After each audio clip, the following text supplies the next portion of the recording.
In this video, we'll be discussing 5 boundaries that I believe you must not cross with the opposite sex. If you will live a life of purity, a life of chastity, these 5 boundaries are boundaries that you must abide by to make sure that you don't do what you don't desire to do in terms of your morality and your conduct with the opposite sex.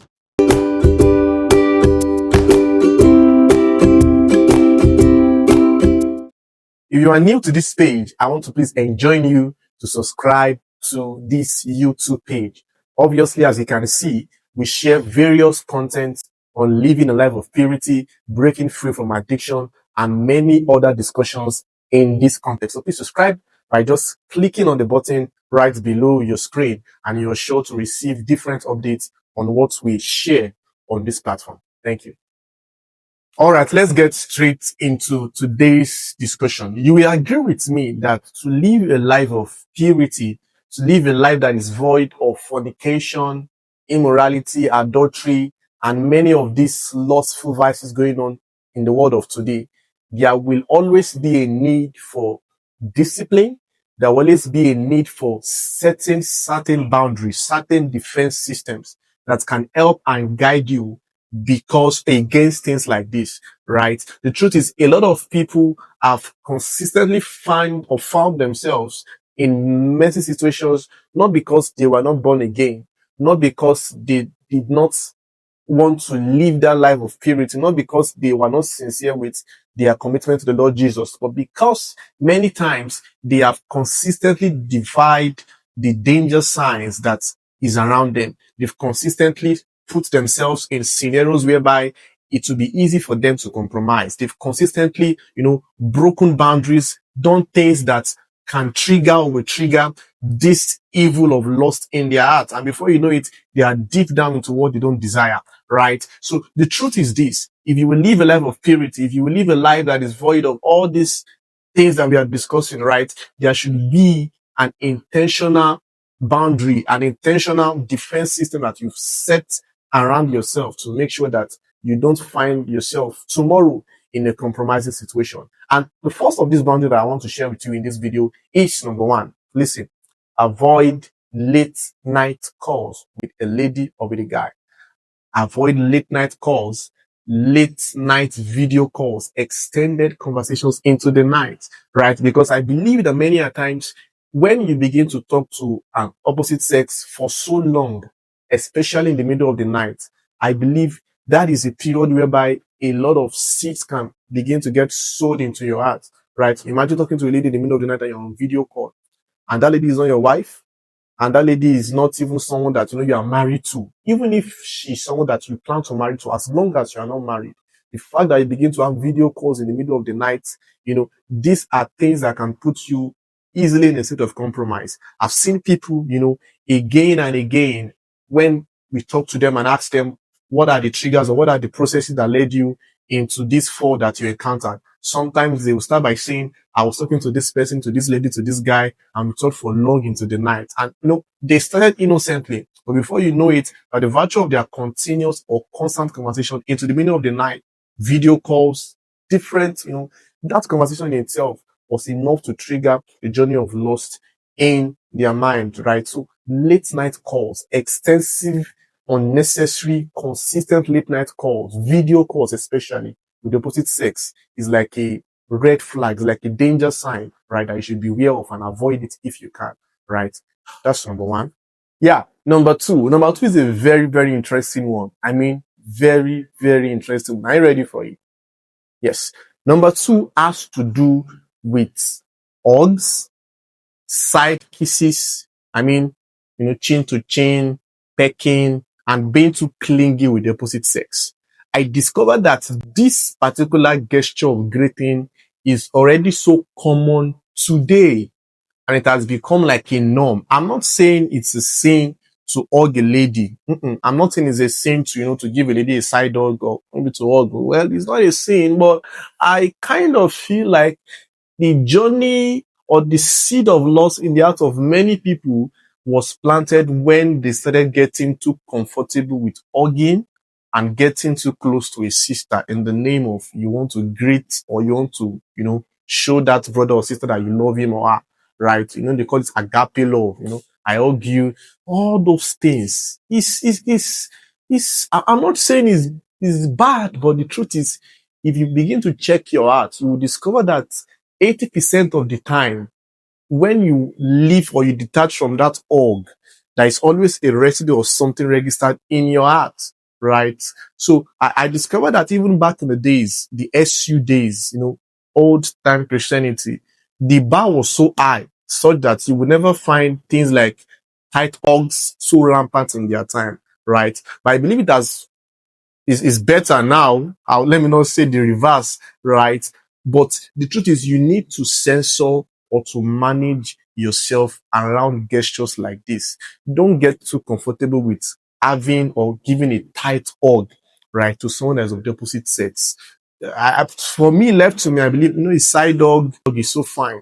But today we have people that, they hug for no reason. Every opportunity to greet a sister or to greet someone of the opposite sex, they hug and, they hold so tightly to it, chest to chest. So you will just begin to wonder, right? And the truth is, like I said, the journey or the seed of loss was planted in the heart of many by the virtue of this manner of gestures that we kind of feel is westernized. We have to stay woke. We have to be upgraded. We have to be civilized. It's good, but the truth is you need to be aware of it. I've seen people say that, well, in European countries, they greet each other by, chin to chin. Well, that's good. But the truth is, I will always say this. If you do something and there is an imprint left in your heart, your conscience still gives you a red flag. No matter the justification you have for it, you need to check that particular thing, right? So I will say this, right? Don't be too clingy to the opposite sex. As a matter of fact, it's safe that you have your own boundaries, your own defense system. Not just anybody can argue anyhow, right? Not just anybody can give you side kisses. Not just anybody can just cling to you anyhow, right? So this is one thing that I believe you need to hear. Hugs, kisses, being clingy, all those greeting, all of those particular things. You need to be very, very courteous, very, very discerning when it pertains to this thing. Don't make it a norm so that it now begins to look like everybody you see just hug. If you live a life of purity, you must be very sensitive to gestures like this, right? A side hug is fine.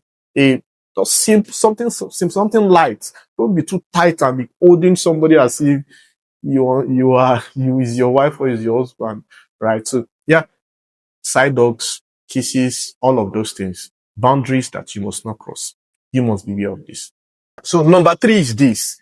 Discussions about your sexual desires. I'll say it again.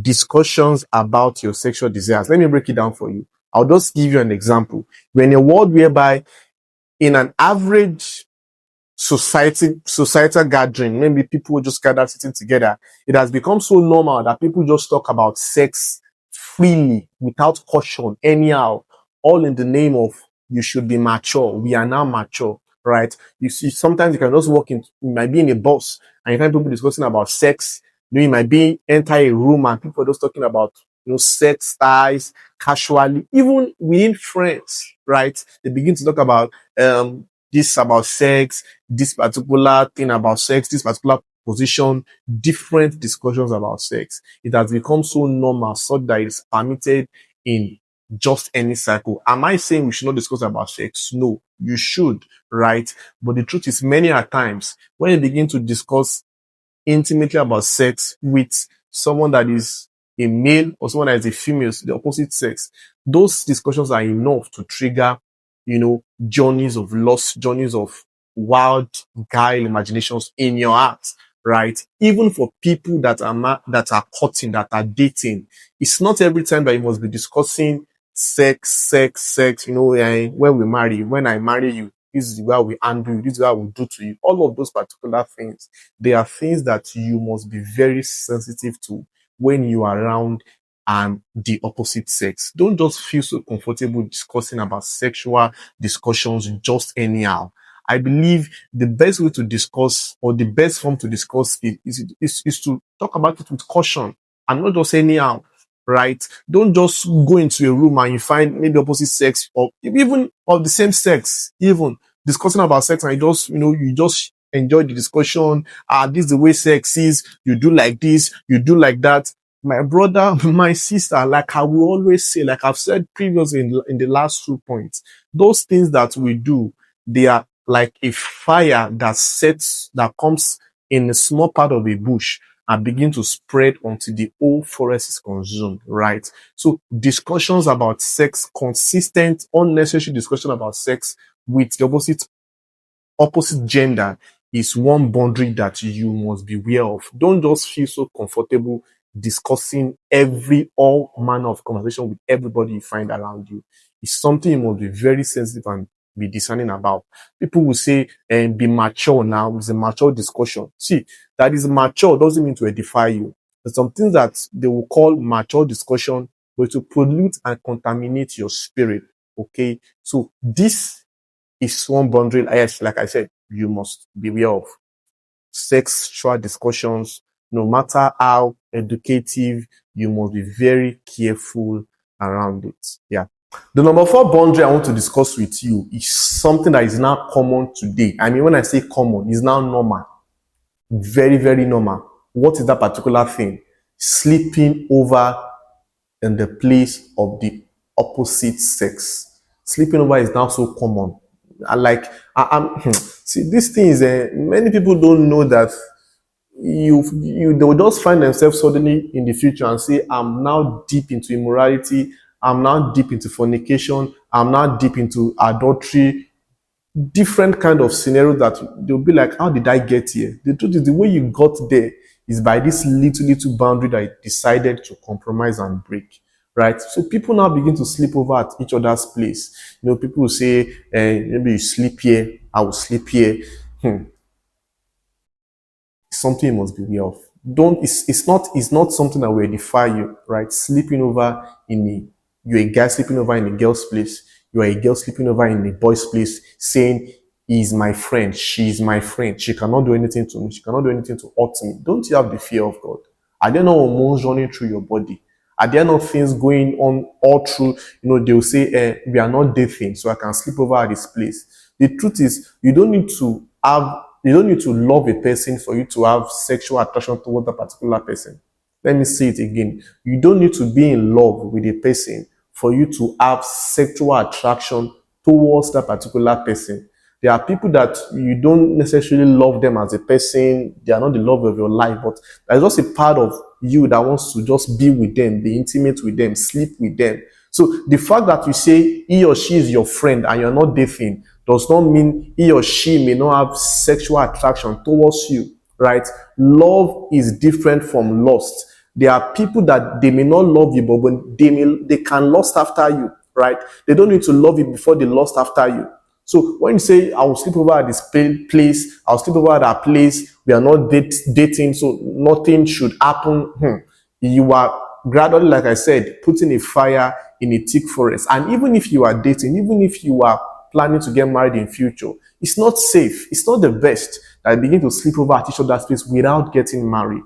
There should be a level of dignity, a level of boundary that you have kept as singles, as someone that is, that is living a life of purity. Yeah. So sleeping over at each other's place is not the best. And the second part of this particular number 4 that we're discussing is also being intimate with the opposite sex. And this is pertaining to those that are married already, right? When you find yourself being just so clingy with someone that is not your wife, someone that is not your husband, you are married already, you have a spouse at home, you have someone that you are legally married to, but you begin to find yourself being unnecessarily intimate. You just find joy, you find fun being around this person every moment of the time.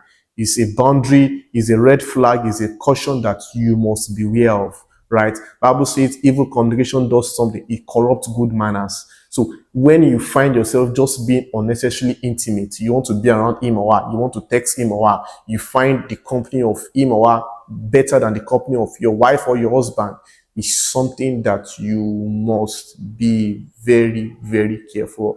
right? So I'll say it again, sleeping over at each other's place and being intimate, going out together, eating together, talking together. I mean, for people that are married, if care is not taken, my brother, my sister, you are on a long thing. You are on a long thing.